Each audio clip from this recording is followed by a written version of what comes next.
Hi, my name is Rachel and I work for Roanoke Fire EMS as the Community Risk Reduction Specialist. And today I am going to read Ada Twist, Scientist by Andrea Beaty, illustrated by David Roberts.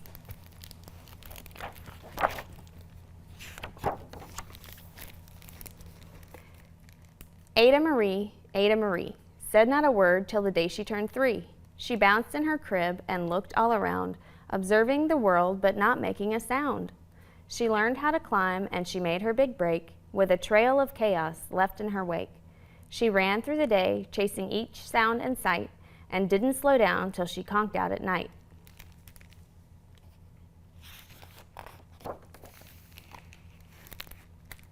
Her parents were frazzled but tried not to freak, as Ada grew bigger and still did not speak. Clearly young Ada, with lots in her head, would have something to say when it ought to be said.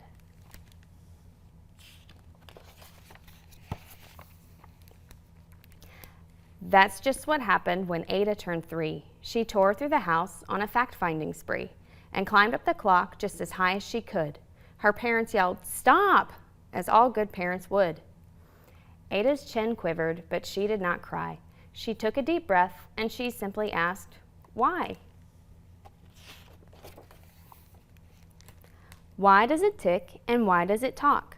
Why don't we call it a granddaughter clock? Why are there pointy things stuck to a rose? Why are there hairs up inside of your nose? She started with why, and then what, how, and when. By bedtime, she came back to why once again. She drifted to sleep as her dazed parents smiled at the curious thoughts of their curious child, who wanted to know what the world was about. They kissed her and whispered, "You'll figure it out."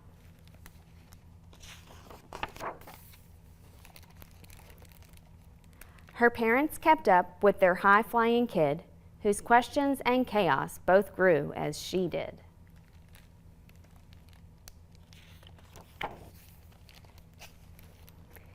Even Miss Greer found her hands were quite full when young Ada's chaos wreaked havoc at school. But this much was clear about Miss Ada Twist. She had all the traits of a great scientist.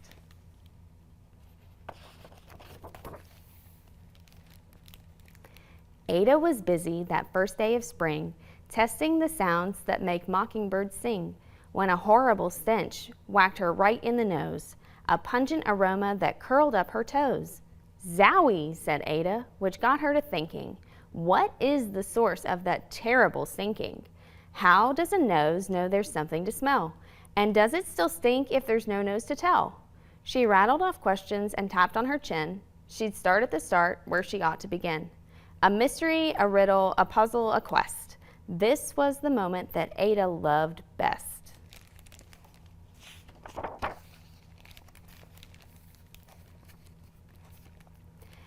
Ada did research to learn all she could of smelling and smells, both the stinky and good.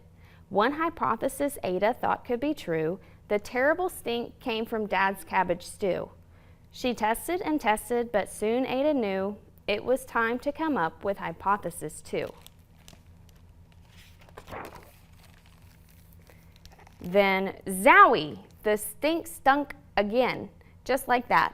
Hypothesis 2, it's caused by the cat. The cat couldn't make such a stink on its own. It needed perfume and some fancy cologne. So young Ada tested. The test was a flop. She started again, but her parents yelled, "Stop!"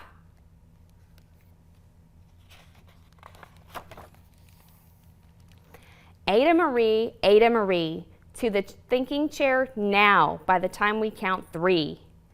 "Enough," said her mother. "That's it," said her dad. Her parents were frustrated, frazzled, and mad. "Why?" Ada questioned. Her mother said, "No." "What?" Ada queried. Her father said, "Go. You've ruined our supper. You made the cat stink. Enough with your questions. Now sit there and think." She looked at her parents. Her heart turned to goo. Poor Ada Twist didn't know what to do.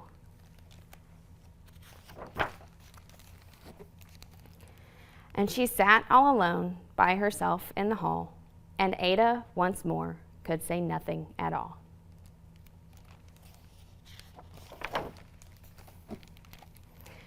And so Ada sat, and she sat, and she sat, and she thought about science and Stu and the cat, and how her experiments made such a big mess. Does it have to be so? Is that part of success? Are messes a problem? And while she was thinking, what was the source of that terrible sinking? Ada Marie did what scientists do. She asked a small question, and then she asked two. And each of those led her to 3 questions more, and some of those questions resulted in 4. As Ada got thinking, she really dug in. She scribbled her questions and tapped on her chin. She started at why, and then what, how, and when. At the end of the hall, she reached why once again.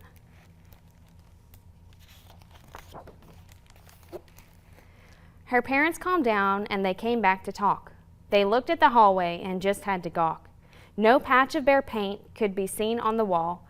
The thinking chair now was the great thinking hall. They watched their young daughter and sighed as they did.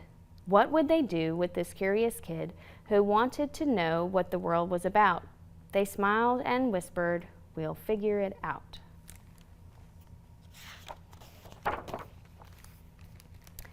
And that's what they did, because that's what you do when your kid has a passion and heart that is true.